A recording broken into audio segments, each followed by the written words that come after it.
Thanks, Kushal, for making times to speak to all of us at the community on Sunday morning. It's a topic that we covered long ago at the very beginning of Ops Matters once, and it's something that has, in various calls that we've done with different speakers, been an oft visited topic. So, sort of brought together various concepts around strategy, around finance, around fundraising, and hoping that with your combined finance operator as well as then your investor hat, it'll make for a very interesting conversation. So why don't we do this to start off? We've Sure. obviously spent time at our end briefing people in the community who you are, what your background is. But would love to, get a brief sense from you, like what your career has been, any things that you want to talk about, right? What made you go into finance, go into investing, and then we'll start off with that. Yeah, I think the easiest question for me to answer is why I went into finance, Rohit. I think my brother who studied engineering, he's 3 years elder to me, and he did really well. He got a sub 300 rank in IIT JEE, went on to do his masters, etc. So I didn't want to compete with him. So I decided like the only way not to compete with him is not to go into engineering and go into finance. So that's the short answer as to why I went into finance. But then I think it served me well. So no complaints there. But yes, so I did my chartered accountancy, completed my chartered accountancy in 2008, did my articleship at Pricewaterhouse, and then 2008 I joined ITC in the corporate finance function. Within ITC, I got an extremely interesting role where it was almost like an internal consultant to the various divisions of ITC. So in the 3.5 years I spent at ITC, I spent time pretty much in every division of the company, never every city, pretty much every city of the country. Uh, and 3 to 4 months each of those projects used to last. A lot of time spent in factories, warehouses, outsourced contract manufacturing, a lot of time in the agribusiness division. And coincidentally, I ended up doing a lot of projects in the supply chain side of the business. So that is one area of strength that I built as I went along my journey at ITC. And then in 2011, I took a little bit of a radical step when I left ITC to join the startup in the e-commerce space. And that's a time when e-commerce was not very well known. And it was just beginning to come up. So I think Flipkart had just got funded, Myntra, there were like probably under 10 e-commerce startups in India at that point of time. So, so joined a company called Zovi.com, which was funded by SIF Partners, now Elevation and Tiger Global, and built the finance function from scratch over there. Spent about 2 years over there. Was really having the best time of my life. And if I were to look back, I think those 2 years were probably the most enjoyable years of my career, to be very honest.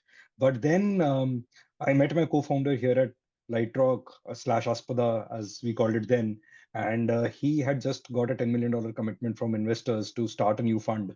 And he asked me if I wanted to join him on his journey of starting a fund with the initial commitment of $10 million that he had. And that's how Aspada came into being. So it was three of us who started Aspada. And the reason why I chose Aspada was a little bit to do with the impact focus of the fund itself also. So I just felt that investing in something that served the middle class in terms of providing them better services, better access to livelihood, etc., seemed to be a more interesting career option than selling clothes online. So yep. So that's quickly about my career, and and I think about Aspada, we got acquired by LGT. We moved from early stage investing, growth stage investing. I think all those things happened, but yes, this is where I am. Awesome. Thank you so much, for that brief intro to set the context on what your journey has been like. Maybe we kick off then with the first sort of bucket of questions, right? Which is to a little bit understand, how finance and ops intersect, right? You can often hear from people that, oh, it's finance's job or the finance function is something that's separate. But then I think we all know that the best operators are folks who end up sort of managing, controlling, and taking charge of their own budget, right? So Hmm. it's a responsibility that's for the finance team. It's a responsibility for all of the people who are in different operating teams. So maybe we start off with that. Could you give us a sense, right, of like, what role does finance play in ops? How can you think about it as an operator, right? Whether you're part of the finance function, whether you're doing it separately, and some of the skills and capabilities that you think are important for people to possess. Sure. So the way I would say that I don't really see finance as a separate function, right? Finance is basically measurement, right? Like, are you measuring what you're doing? I think it's as simple as that.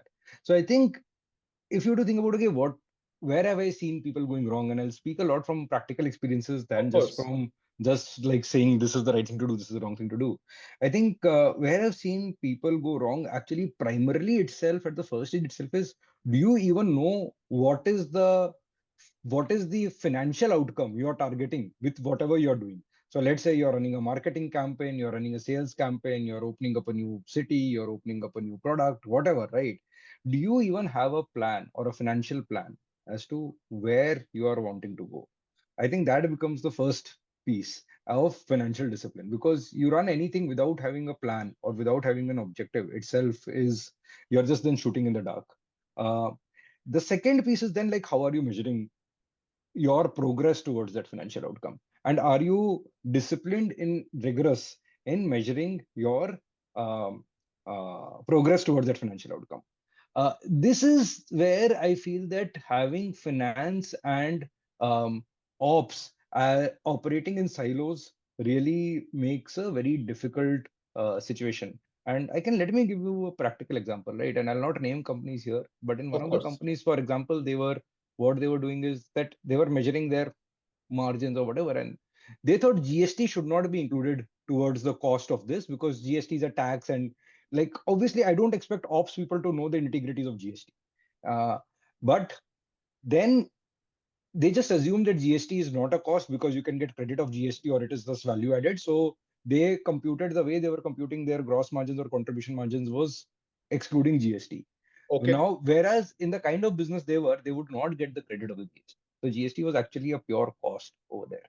Now, this is where if ops and finance don't work together, but they work as silos, it actually creates a problem, because actually the performance of the business was much worse because of that 18% GST, right? 18% is a big number. Of Uh, course. so while the ops team was thinking with all the right intentions that they are actually making money, actually they were making losses on every transaction. And that is where ops and finance actually need to come together. So I think those are the kind of areas where I think that it's important as an operator to be objective about measuring financial outcomes, whatever you're doing, and having those targets that, okay, this is what this initiative is supposed to incur. This is the amount of cost. I think the other thing to do is when to say enough is enough, or when to say that things are not working. Because let's say I have set a financial target for myself. Obviously, we are all startups or like we're early stage companies. So everything will not go as per plan. We'll get our assumptions wrong. Uh, I think those things will happen, right? What we planned with is not going to turn out. In many cases, it's not going to pan out that way. In those cases, I think it's important to say, you know what, this is not working out. Let's pull the plug. Let's not just keep going at it. And also having that kind of a target in mind, even early on, to say, you know what, this is the point of time, or I will spend so much money on this. If with so much money, the outcomes that I'm expecting is not achieved, then I'll actually stop doing this initiative. I think Right. those are the kind of disciplined uh, approaches to work as operators that we can have to make sure that we are achieving our financial outcomes, because at the end of the day businesses are about achieving financial outcomes. So I don't know if I've answered your question the way you meant it to be, but I think those would be um, the few uh, advice I would have as to how to integrate finance and ops, and how should operators think about finance.